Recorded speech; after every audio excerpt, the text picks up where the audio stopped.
ও রে বাংলাদেশ সরকার নির্বাচন দিছে রে।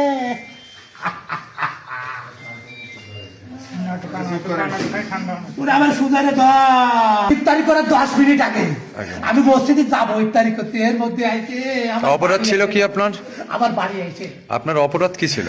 আমার অপরাধ, আমি একটা ভোট দিচ্ছি দাঁড়িপাল্লায়। দাঁড়িপাল্লাতে যারা মারছে দু একজনের নাম বলতে পারবেন আপনি? পারি। আব্দুল্লাহ বড়, আব্দুল্লাহ মোড়ন, বাদল বড়, আচ্ছা। বাচ্চারা রোজা, তারা কোথায়? তারা সুরাখালি, তাকে গায়ে পায়ে কাদা কুদা বাতার তাকি দেয়। কে দিচ্ছে রে? আচ্ছা আচ্ছা। বাজার করতে গেলে দেখি রড নিয়ে সাথে দিচ্ছে, আমি তো বুঝতে পারছি না। যখন বাড়ি এসে বের মানে বাড়িতে বাড়ি আসছে, আর যেদিন মারামারি হয়েছে আমাকে আব্দুল্লাহ মোড়লের মাছ ধরতেছে আমার ছেলে মেয়েরা সব, ও জায়গায় রয়েছে। সেই মানুষ আমার ছেলে মেয়েকে বলতে পারে শিবির করিস না, জামাত করিস না, সেই দুর্নীতি।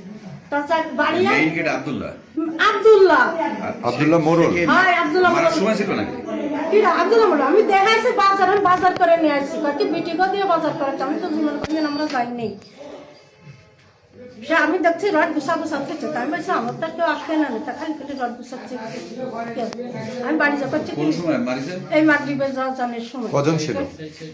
আনুমানিক কজন ছিল? আনুমানিক অন্তত 50-60 জন। মানে আমাদের বাড়ি তো 10 সাইডি, তাই ওই মানে গালাগালির কীর্তি আসছে। আমরা তো বুঝি না, আমাদের বাড়ি ভরা মানুষ, আমাদের বড় বাড়ি, তারপর তো ঠিক করতে পারতেছে না যে কি অবস্থা হচ্ছে।